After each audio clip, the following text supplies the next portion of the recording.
So we are live. Hi, everyone. Welcome to another Hello. episode of Positively Family Law. Back to our regular programming with Heather. I'm back. So today we are talking about modifications, complaint for modifications, specifically if you are served with a complaint for modification, not necessarily you doing the modifying yourself. If you are served from the other party with a complaint for modification. So Heather, do you have like very simplified way of kind of explaining, what exactly that means? I guess let's like what exactly a complaint for modification is. Sure. So a complaint for modification means there has to be a prior judgment, whether you've gone through a divorce and you have a divorce judgment, or you've gone through a custody matter and you have a custody judgment. There has to be something that was initially ordered by the court in regards to a final judgment. Now, you might have a non-legal agreement with your, ex-partner about your kids, where you have a parenting time or a parenting schedule, and you've agreed to pay so much in support or receive so much in support. If it has never gone to court, you're not going to be filing a modification. You'd have to start completely with a brand new petition or complaint. Only if that agreement was registered with the court can you then ask the court to modify. So it's basically what it sounds like. You're asking the court to change something that was previously ordered. Now, you usually have some idea that this might be coming, because if one person isn't happy with how things are, usually, not always, but usually they will talk to you and say, look, I don't like how this isn't working for me. I want to change it to this. So you have some idea that maybe they're not happy with how things stand. So if they're not happy and they want things to change and you don't want them to change, what they can do is go ahead and move forward and file a complaint for modification. So depending on what they're trying to modify, there's certain things that you need to be able to show. If they're trying to modify child support, the only thing they need to show is that if you run the numbers through the guidelines, that's a different number than what the current number is. If they're trying to modify a custody or parenting schedule, they have to show that there's a significant change in circumstances.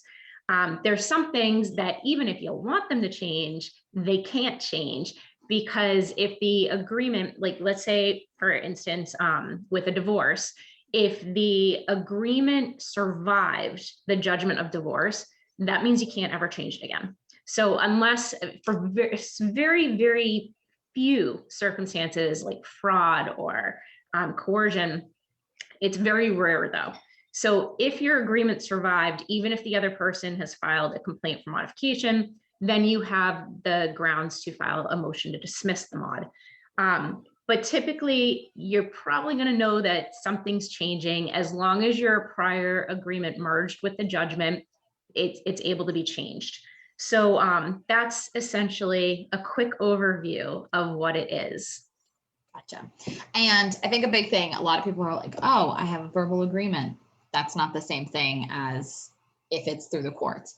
Or even if something notarized is not the same as if it's submitted into court. And we've actually had a few cases where people sign the separation agreement. They think they're divorced, they move forward, they get remarried, they have other children, only to come to find out that that paperwork was never actually filed with court. And if it was not filed with court, you are not divorced. So you can't then modify anything. You'd have to start over. And if you're in that type of situation, it is a big mess. So make sure if you're going through a divorce, everything gets filed and the judge signs it off, because if they don't sign it off, you are not divorced. You're still married. And most people don't like that. Great conversation that you're going to have. Okay, so let's talk about, let's say I get something in the mail. Now, okay, let me back up. Now, when you're being served, what is the proper, again, all in Massachusetts only, because that's the only state that, we're talking about in this situation. Let's say, using our example, we got divorced, okay, and we have 2 kids. We're always getting together and breaking up, Kayla. We have a very tumultuous relationship. Interesting, right? Okay, so let's say we have 2 kids. We have a parenting schedule, but your schedule has changed, so now you need to modify the days. You file a complaint for modification. How am I getting served? What is the proper way that I get served with this paperwork for a complaint for modification? So the proper way is that you have to hire a constable. If you don't have the funds to do that, you can file what's called an affidavit of indigency, and you can ask the state basically to pay the costs, but you have to qualify for that. Typically, for anyone that has funds available, especially if you're hiring an attorney, they're going to assume that you have the money to be able to pay the filing fees. And for the constable, you need that complaint served in hand, or not necessarily in hand. The service processor may leave it at your address, but typically that's how it's done. If you just receive it in the mail, that's not going to, unless there's been a number of attempts of service and the court has given permission to solely mail it, it has to be served by a constable. So if you just get something in the mail, I wouldn't just ignore it, but perhaps the service wasn't proper, and you'd want to talk to an attorney about that. So, and it doesn't count either if you yourself handed it to me. You shouldn't. Can you fill out the affidavit that states that they served this? Yes, but whether you lied about it or not, you want to have it done correctly. So just hire somebody to do it. It's like somewhere between $50 to $100. Okay, so now me as the person being served, what is the first thing that I should do? So you read it.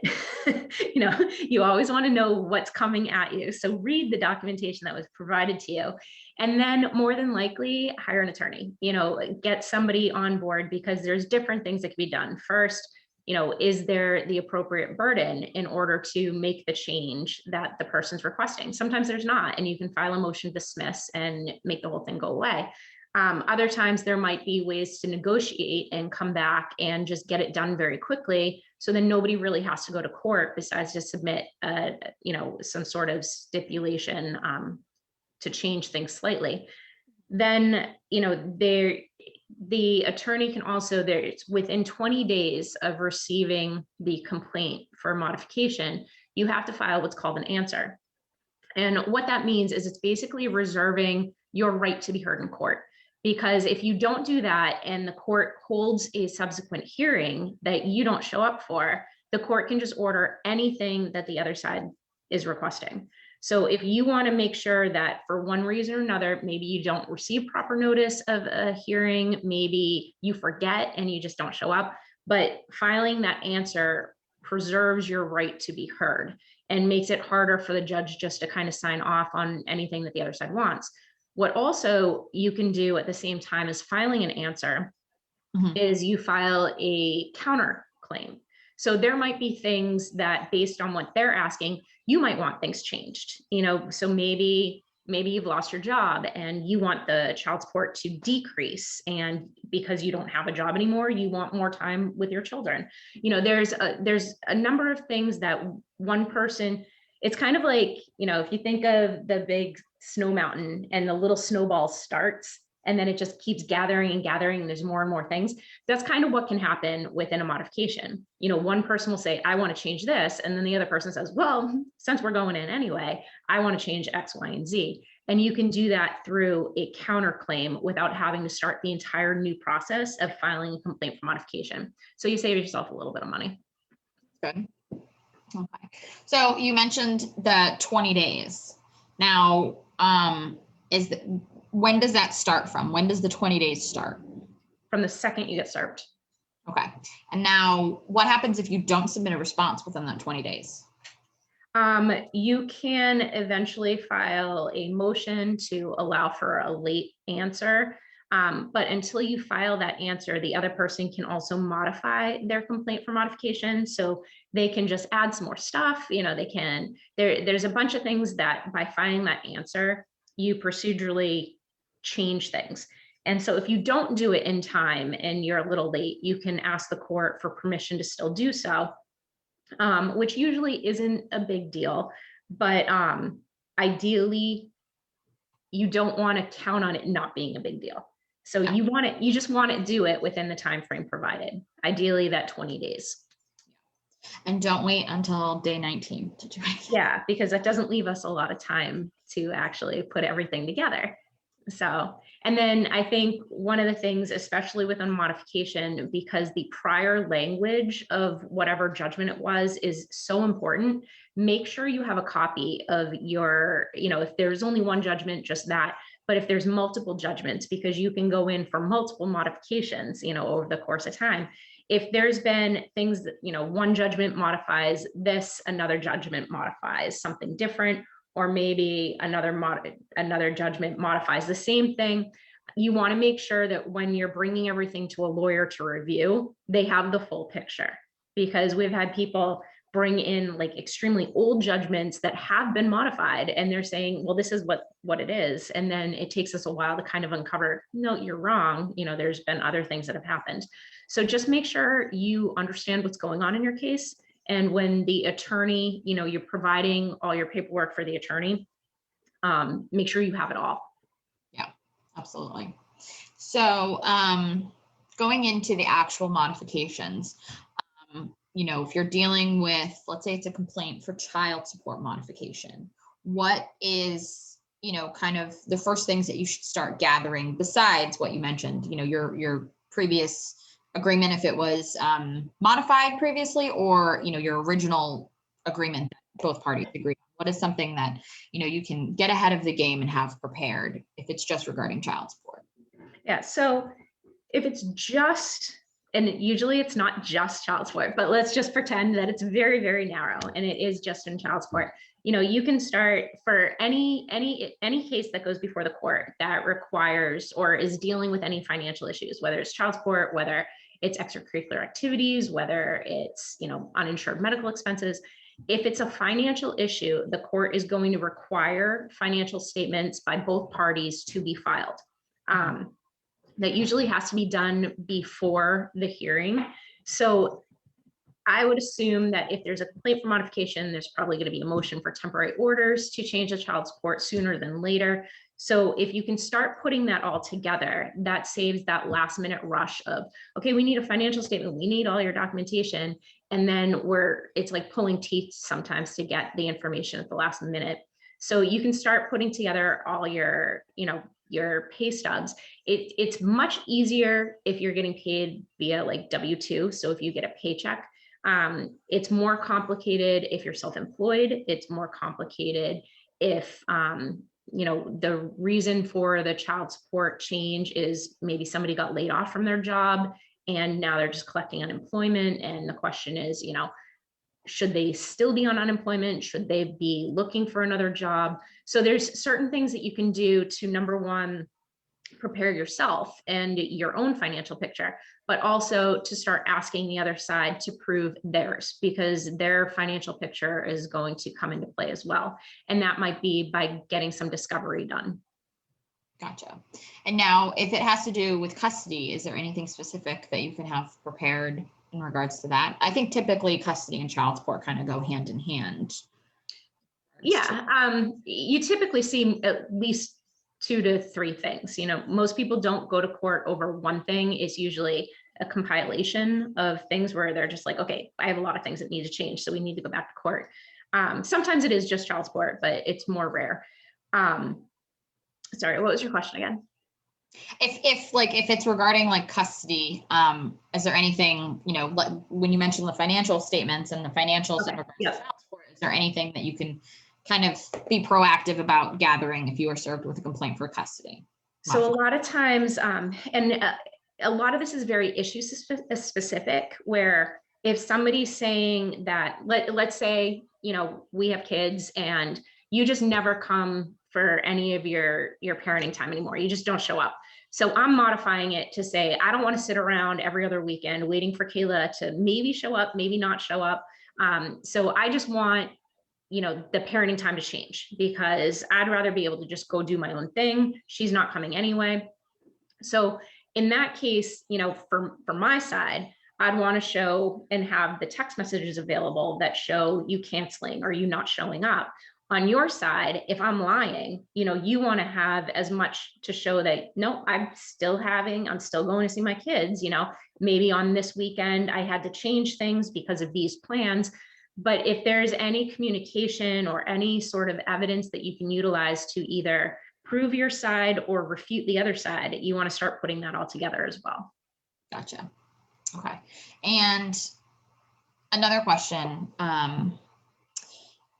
you mentioned a little bit earlier in terms of like, you can't just file a modification because you don't like the way that things are. There has to be either a change of circumstance or a legitimate reason. Can you provide some examples that would be, obviously it's all circumstantial and it's very detail specific, but what are some general examples that could qualify for a complaint for modification? Sure. So when kids are involved, it's an easier showing of a change because a lot of times the court will consider the passage of time a change in and of itself because life changes. What you plan for today in 2 years, 3 years, 5 years, your circumstances on both sides might be very, very different than what they were when you first entered into that agreement. So sometimes just the passage of time is enough. Not always, it depends on the situation. But let's say, let's say we have a baby and our baby's like 6 months old. So we enter into a custody program or a parenting schedule. And let's say you're breastfeeding. So you need to be with this child, more than me because I'm not. So if that were the case, within a year or 2 years or whenever the circumstances has changed that allow me to now have more parenting time, and maybe that's built into the original agreement. If agreements are done well, they can sometimes take some of the upcoming changes into consideration to try to keep you out of court later, without getting too detailed because of the fact that life does kind of change and happen.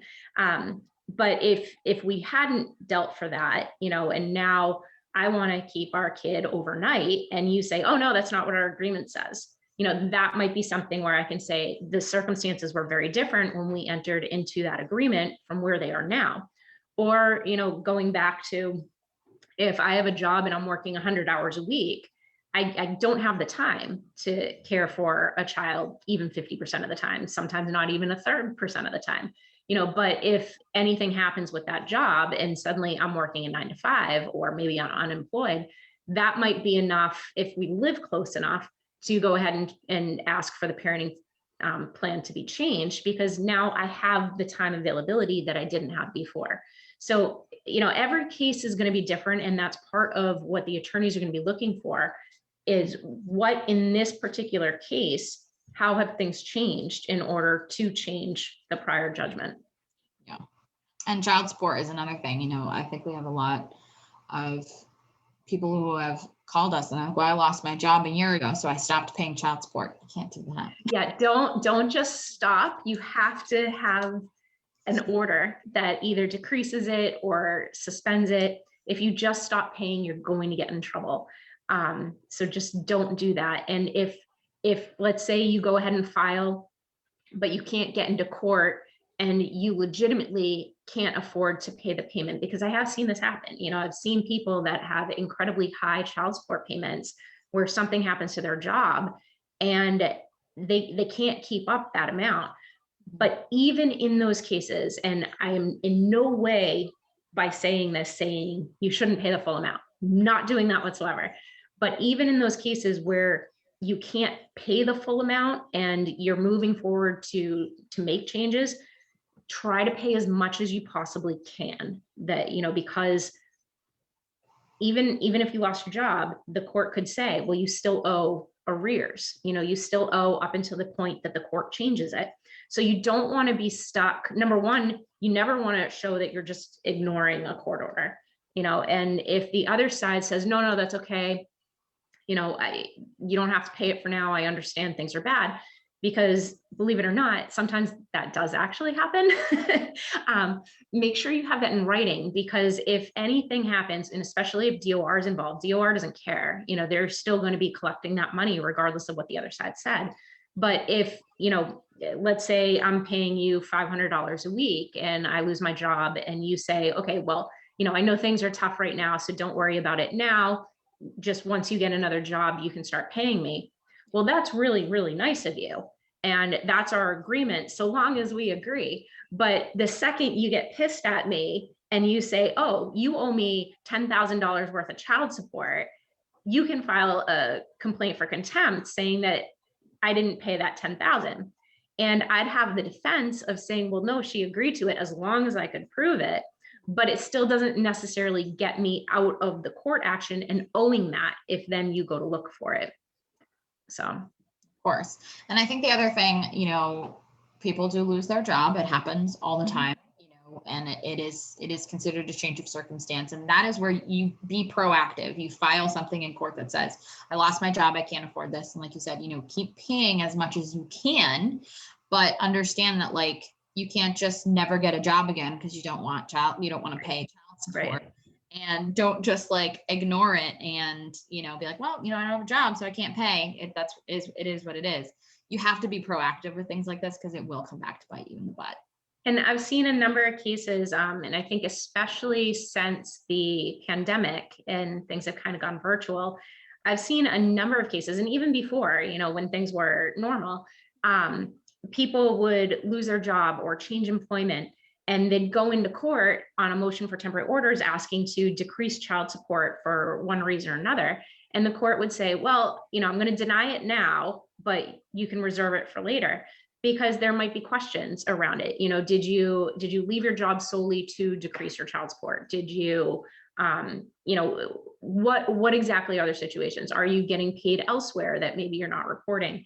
So if there's any questions about it, and I think a lot of people get really upset because unfortunately this happens as well to people who can't afford it, and it might look sketchy, but it's not.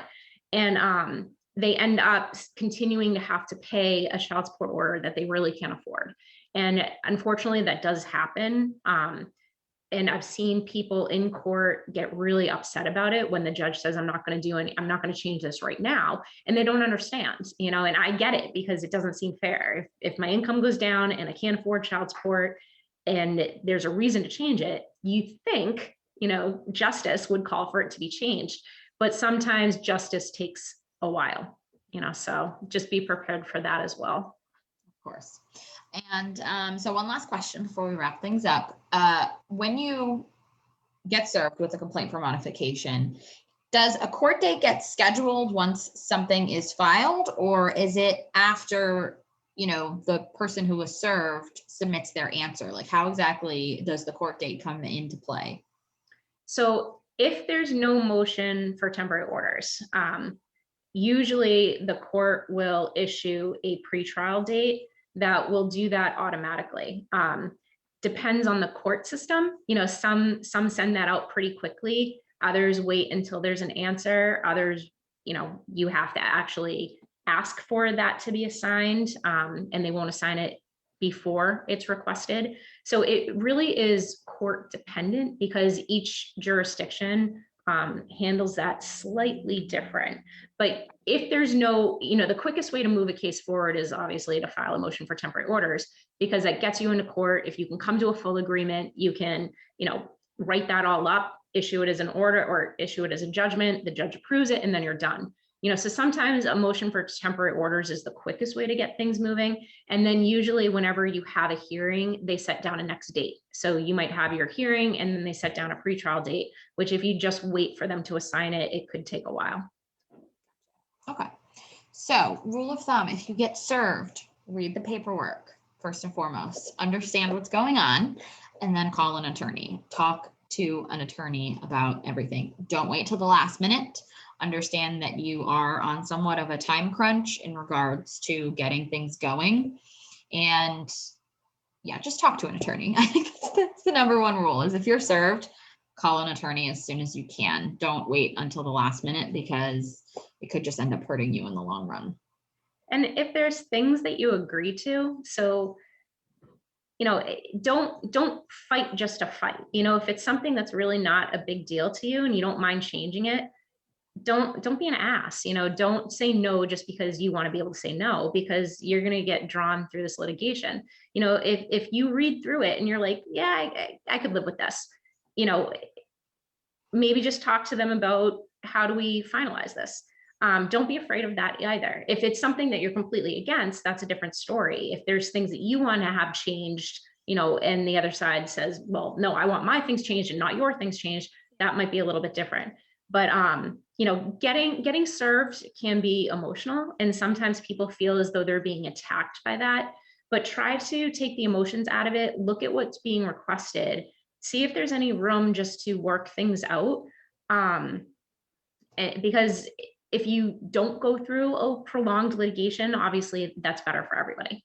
Yeah, of course. And sometimes they can be, like you said, it can be emotional because you feel like, oh my God, like this person is just trying to put me through hell or something like that. But sometimes it can be a legitimate reason, and it's actually beneficial to everyone in the long run because of the situation. And again, everything is situational depending on you and your circumstance and your partner and your children or whatever is involved in the situation. So just kind of, like you said, take your emotions out of it and be realistic in terms of financials. It could cost you a lot of money if you're just trying to go back and forth with someone just because you're arguing. It's not really beneficial to anybody if you do that. And peace of mind as well. If you agree to everything but you just want to take them to court because you're pissed, like yeah. And a lot of times on a modification, what I recommend is, we offer 1-hour consultations with an attorney who can actually read the language, can give you the pros and cons depending on who your judge is and what court you have as to what might happen if you go through court. A lot of times, we've had child support issues come in where, and this is more so, when the person's seeking the modification versus responding to it. But we've had people contact us and they're like, I want to change my child support. And then we run the numbers, and the numbers were the order that is currently set were run on numbers that were applicable so long ago. And now, the person is making so much more money that the child support would actually increase. So sometimes it's worth it just to spend the hour, make sure you have a case before you go ahead and file a modification, because the last thing you want to do is file something that could potentially hurt you. But even with when you've been served with something, you're going to have to respond, one way or another. So there already is a court case. Before something's filed, I always say run it by an attorney and see, your pros and cons with something.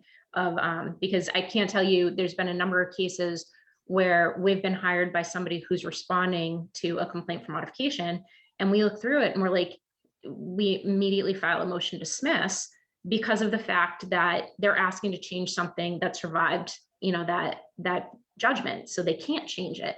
So save yourself some time and effort if you're going to file, and make sure you're doing it correctly. But then once you've been served, get an attorney on board pretty quickly, because they're going to know the process of making sure that you're protecting yourself. Absolutely. And like you said, like a 1-hour consult, it's 1 hour out of your day, and it could make the literal difference of your case, especially if, like those people where filing that mod would actually do more harm and not achieve the goal that you want. So bottom line, always talk to an attorney when it comes to family law matters. Always get advice about your specifics and your situation before you make any rash decisions. Yeah, and even if you can't afford an attorney, because I will be the first to admit attorneys are expensive, but even if you can't afford it, all the probate and family courts has a program called Lawyer of the Day. You can call them and find out when they have somebody available. You can sit down and talk with them. So even if you can't afford an hour consult, there's ways to be able to make sure you're protecting yourself. So do that. Absolutely. Don't always trust Google. Talk to an attorney. No, Google is not an attorney. Yeah, the Lawyer of the Day programs are really great, and they can be really helpful. Even talking to the court itself in terms of like paperwork and stuff like that. There's plenty of resources out there that can give you the legal advice that you need from an actual professional and not just the internet. But the internet knows everything. Right? Of course. Okay, well, thank you guys so much for joining us, and we'll see you next week. Thank you. Bye.